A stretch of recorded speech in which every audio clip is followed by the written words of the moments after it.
রিমান্ডে বিস্ফোরক তথ্য দিলেন সুব্রত বাইন। শীর্ষ সন্ত্রাসী সুব্রত বাইন রিমান্ডে জিজ্ঞাসাবাদে চাঞ্চল্যকর তথ্য দিয়েছেন।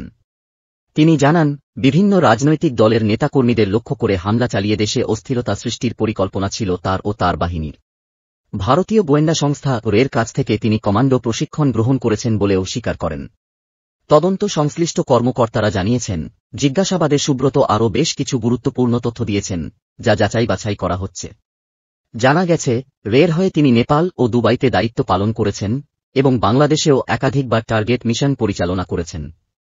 এমনকি যুক্তরাজ্যে অবস্থানরত একটি রাজনৈতিক দলের শীর্ষ নেতাকে হত্যার দায়িত্বও তার ওপর বর্তেছিল, যা দিয়েছিলেন তৎকালীন সরকারের স্বরাষ্ট্রমন্ত্রী। সুব্রতের কাছ থেকে একটি অত্যাধুনিক স্যাটেলাইট ফোনের তথ্য পাওয়া গেছে, যা পরে পাঠিয়েছিল মোল্লা মাসুদের মাধ্যমে। বাংলাদেশে কথিত আয়নাঘরে আটক থাকা অবস্থায় দূরবর্তী টার্গেটকে আঘাতের প্রশিক্ষণও পান তিনি। তদন্ত সূত্রে জানা গেছে, বৃহস্পতিবার রাত ও শুক্রবার দুপুরে একাধিক দফায় সুব্রত বাইন ও তার সহযোগী মোল্লা মাসুদকে জিজ্ঞাসাবাদ করা হয়। ভারতের দুটি বিশেষ গোয়েন্দা সংস্থার সঙ্গে তার সরাসরি যোগাযোগ ছিল কিনা জানতে চাইলে প্রথমে সুব্রত নীরব থাকলেও পরে স্বীকার করেন, তিনি নেপাল ও দুবাইতে রের হয়ে কাজ করেছেন।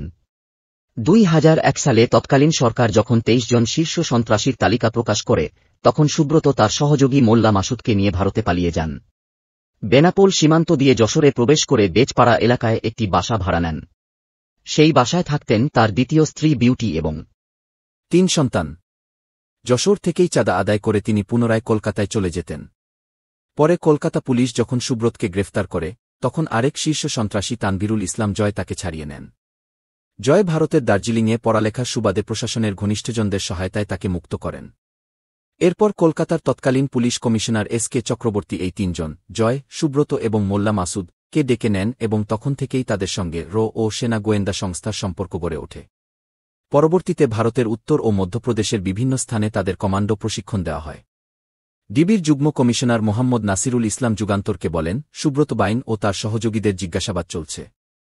তারা অনেক তথ্য দিচ্ছে, যেগুলোর সত্যতা যাচাই করছি গিয়ে। 2007 সালে তৎকালীন তত্ত্বাবধায়ক সরকারের অনুরোধে কলকাতায় থাকা সন্ত্রাসীদের ধরতে অভিযান শুরু হয়। সিআইডি কর্মকর্তা রাজীব কুমার বহু চেষ্টা করেও সুব্রতকে গ্রেফতার করতে ব্যর্থ হন। পরে ভারতীয় গোয়েন্দাদের সহায়তায় সুব্রত আলী মোহাম্মদ নামে একটি ভারতীয় পাসপোর্ট তৈরি করে প্রথমে সিঙ্গাপুর এবং পরে চীনে অবস্থান নেন। সেখানেও তিনি রের তত্ত্বাবধানে ছিলেন। কিন্তু চীনে রের কার্যক্রম সীমিত থাকায় তিনি দুবাই চলে যান। সেখানে বিলাসবহুল ভিলায় থাকার ব্যবস্থা করা হয়। তার সঙ্গে পাঠানো হয় মোল্লা মাসুদকেও।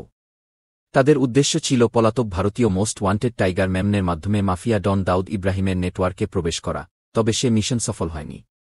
পরবর্তীতে রের নির্দেশে সুব্রত নেপাল হয়ে ভারতে প্রবেশ করেন। পরে কলকাতার বালিগঞ্জের বাসা থেকে এসটিএফ তাকে গ্রেফতার করে।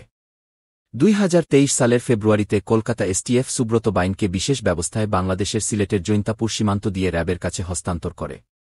র্যাব সদর দপ্তরে তাকে নিয়ে আসা হলে তার সঙ্গে দেখা করেন তৎকালীন স্বরাষ্ট্রমন্ত্রী আসাদুজ্জামান খান কামাল ও পুলিশ কর্মকর্তা মনিরুল ইসলাম।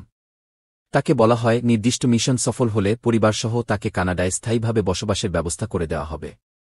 এরপর র্যাব সদর দপ্তরের একটি কক্ষে থেকে তাকে দূরবর্তী টার্গেটে আঘাত হানার প্রশিক্ষণ দেওয়া হয়। স্নাইপার রাইফেলের ব্যবহার, বাতাসের গতি, আর্দ্রতা ও দূরত্ব বিশ্লেষণসহ সব দিক নিয়ে তাকে প্রশিক্ষিত করা হয়। 2023 সালের ডিসেম্বর মাসে র্যাব সদর দপ্তরে তৎকালীন স্বরাষ্ট্রমন্ত্রী মনিরুল ইসলাম ও রের এক কর্মকর্তা সুব্রতের সঙ্গে দেখা করেন। তাকে জানানো হয়, তার টার্গেট যুক্তরাজ্যে অবস্থানরত একটি রাজনৈতিক দলের শীর্ষ নেতা। তাকে পাকিস্তানি পাসপোর্টে লন্ডন পাঠানোর কথা জানিয়ে কূটনৈতিক সহায়তা দেওয়ার আশ্বাস দেওয়া হয়। মিশন সফল হলে তাকে এবং তার পরিবারকে ভারতীয় পাসপোর্টে আলী মোহাম্মদ নামে কানাডায় পাঠানোর ব্যবস্থা করা হবে বলেও নিশ্চিত করা হয়। এমনকি তার বেশভূষা যেন পাকিস্তানির মতো দেখায় সে বিষয়েও গুরুত্ব দেওয়া হয়। তবে 2024 সালের 5 আগস্ট ছাত্রজনতার বিপ্লবে হাসিনা সরকারের পতন হলে এবং প্রধানমন্ত্রী পালিয়ে গেলে সুব্রত বাইন মুক্তি পান। এরপর তিনি প্রকাশ্যে আসেন এবং পুনরায় রের সঙ্গে যোগাযোগ স্থাপন করেন।